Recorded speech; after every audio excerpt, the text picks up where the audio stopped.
Rarity bought the mirror at some specialty shop in Canterlot. It caught her eye partly due to its ornate frame. She was drawn to it and intrigued by the unique design. She had never seen anything like it, despite the years of buying fancy furniture for the boutique. But somehow she never stumbled across a piece so grand and beautiful, but yet tragically unattractive.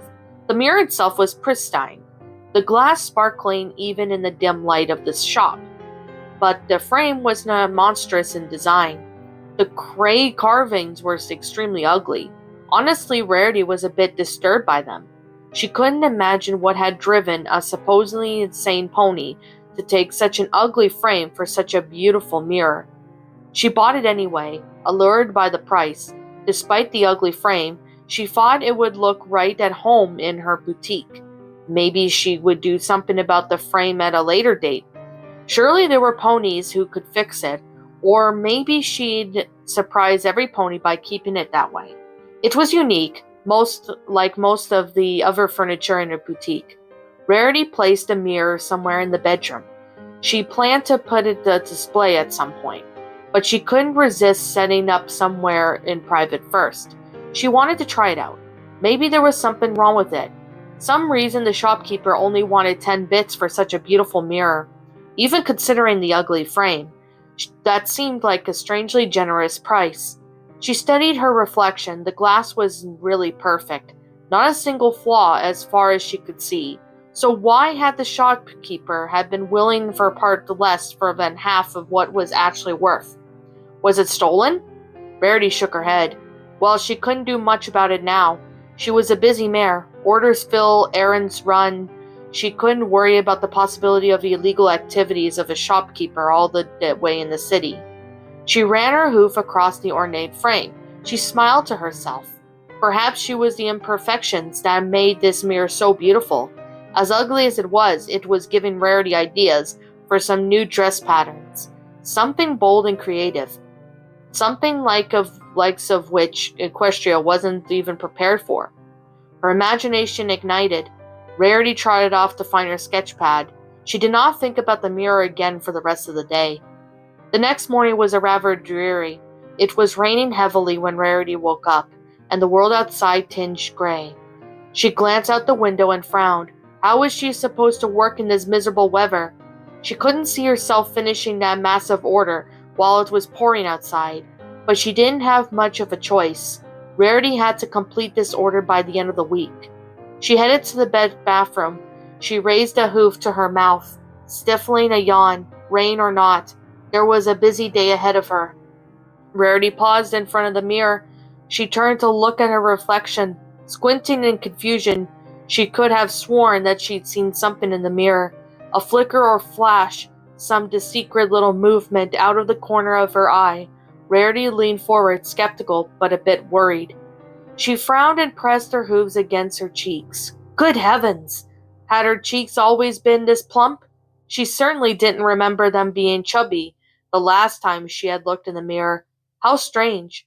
Rarity was glad she wasn't planning to go out. She could just imagine the snarky comments Rainbow Dash or Applejack could make.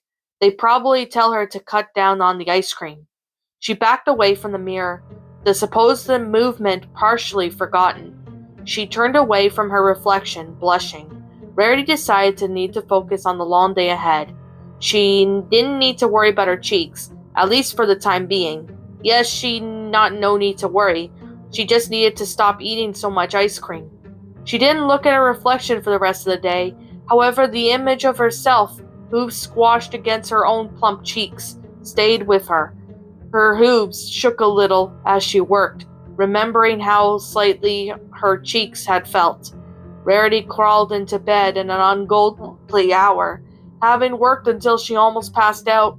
The order was halfway finished, but she still had a lot of work to do.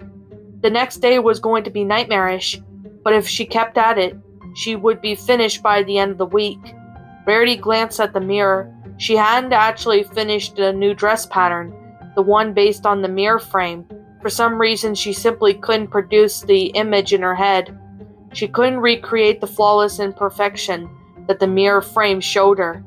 She ducked her head under the covers. Well, it wasn't important. Rarity could try again when she wasn't so busy. It wasn't raining the next morning, but Rarity decided to stay indoors. She had an order to finish. She examined herself in the mirror before heading to the bathroom. She frowned at her reflection, even more aware of her chubby cheeks. Of course, she couldn't have expected them to vanish in a single day, but Rarity had at least expected to be less affected by them. She instead found herself even more critical of them as her hooves sunk into them. Her entire face looked plumper, almost disproportionately so. She ran a hoof across her right ear. She never noticed it before, but it was right in her right ear, just a little bigger than her left. She gently tapped it, and her eyes darting from one to another for comparison. Rarity's heart sank when she realized the lack of symmetry. It was only slight, but of course, a creative pony like her was bound to notice something like that. Or perhaps the others had noticed it before, but they kept it to themselves. The same night could be said for her plump cheeks. Rarity brushed a hoof through her mane. It was too early for her to have styled it yet, but she was able to reassure herself. She needed to style her mane. Rarity's mane alone would draw attention away from everything else. She was for sure of it. She retrieved her brush and several other grooming objects from the bathroom. Rarity set to work on her mane, attacking it with all the usual implements. However, the longer she worked, the worse the results seemed to be. Rarity couldn't just get her mane to look how she wanted to. Despite her tireless efforts, it was first aristocratic, then too plain, and then finally too stiff and uninspired. She then tried different styles, but it was no use. Had her mane always been this uncooperative? Or was that how she always looked? At least to every pony except her. Rarity wrapped a scarf around her head. She realized that she wasted 4 hours in front of the mirror, styling and unstyling her hair in the increasingly frantic fashion. That was 4 hours that she could have been using to work on her massive order. Where had the day gone? Where had she gone? Rarity hurried out of the bathroom. She was hungry and still hadn't eaten breakfast, but that hardly mattered. She worked quickly, optimizing her productivity as best as she could. However, Rarity found herself making mistakes. Nothing was coming out of the way it was supposed to. The patterns were all wrong. The colors were too grating. She tried to correct her mistakes as best she could, but her shaking hooves could only produce more subpar work. By the end of the day, Rarity was completely exhausted.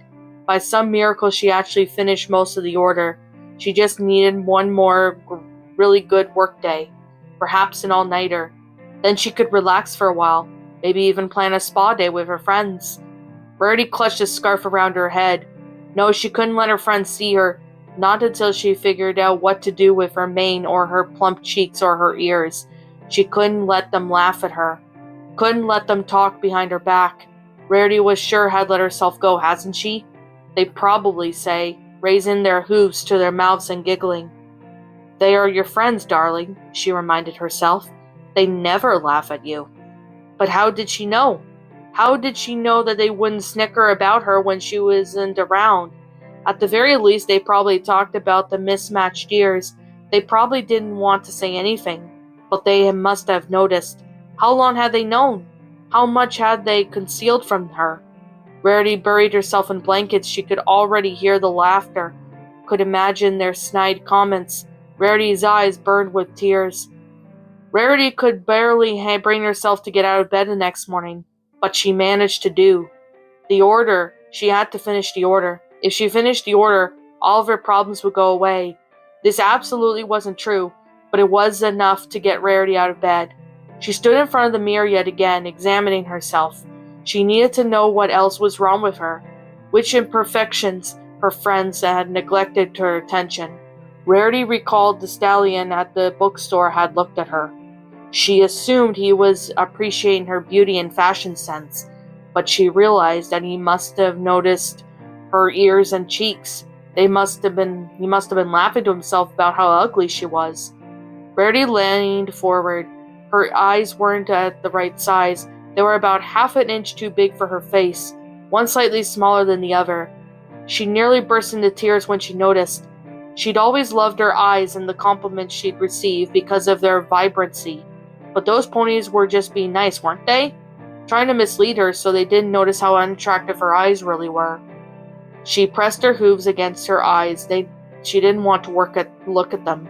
She didn't want to see a single detail on her hideous face. Yes, hideous. Rarity realized she was absolutely hideous. A ghoul cleverly disguised as a pony. They thought it was cruel to tell her, but it was crueler for them to hold their tongues and lie right to her face. Rarity grabbed one of her sketch pads and flipped to a blank page, her eyes swimming with angry tears at this point. But she managed to brandish a pen. She started drawing herself, expertly tracing each line even as her vision blurred, but she didn't need to see. Rarity already knew what she looked like. A few minutes later she was finished. The horrible truth stood beside her, finally transferred to the sketch pad, her own smiley face with the word fake written across it. Rarity wasn't real. She was just a construct of her own mindset. Sobbing, Rarity threw the sketch pad across the room. They found her 2 days later. Well, Fluttershy and Spike found her. They were the ones who went in to check on her, concerned about her lack of contact. They both knew she was working on a big order, but they expected her to be finished. "Rarity?" Spike called. Receiving no answer, he cupped his claws over his mouth and shouted again. Nothing. Had she gone somewhere? Given the door was unlocked, Spike wondered if she left in a hurry. Fluttershy was preoccupied by the pile of dresses in one corner of the room. She wrinkled her nose and her eyebrows arched skeptically. She was no fashion expert, but she wondered what exactly Rarity had been thinking. Those dresses were absolutely hideous in a way Fluttershy could hardly bear. There was something about twisting, writhing pattern that made her very uncomfortable. Spike headed to Rarity's bedroom. He sniffed as he approached. What in Celestia's name was that smell? It was familiar to him in a vague sort of way, but he couldn't place it. Definitely didn't smell like Rarity's usual perfume. He wondered if she found some obscure new fragrance in Canterlot. Fluttershy jumped when she heard Spike scream, a high-pitched wail of fear and surprise that cut through the otherwise silent boutique. "Spike?" she said. She rushed to the room to see what was going on, fearing he'd find himself feeling something terrible. Even Fluttershy's vivid imagination couldn't prepare her for what caused Spike to utter that high-pitched cry of terror. Rarity was lying on the floor of her bedroom. She was crying, surrounded by broken glass and gasping out incomprehensible phrases in her heavy sobs. Her head and body were covered with bald patches. She seemed to have been ripping out her own fur, piece by piece. Her teeth had some of the work, while she used her magic for the harder-to-reach portions of her body. Rarity had torn out clumps of her mane with her bare hooves and tossed them carelessly across the floor, creating a sort of jagged trail that led her to her thin body. Judging by how skinny she was, it seemed that she hadn't been eaten. Her chest rose and fell with each shaky breath, her ribs clearly visible as she struggled to suck in every breath. Her hooves were bleeding, and there were bits of fur stuck between her teeth. Directly in front of her stood the remains of the mirror. She smashed into pieces with her own hooves. Now no pony would ever know how imperfect she was. Rarity would never have to look at herself again. What's up, my pretties? It's the Lion Queen here. I want to appreciate you all for tuning into this video, and I do appreciate you guys supporting my video by giving this video likes and stuff. If you really enjoyed this video, be sure to leave a like, comment and subscribe if you're new, ring the bell for notifications to when I upload so that way you guys will get updated for whenever I upload. If you want to follow me on Twitter or DeviantArt, feel free to leave a follow on those if you are interested in following me on those socials. If you want to support my backup channel, known as Miss Dark Shigo, feel free to subscribe to it, as a link to that will also be in the About page section. And with that being said, and that being the case, thank you so much for watching, my pretties, and as always, please stay pretty.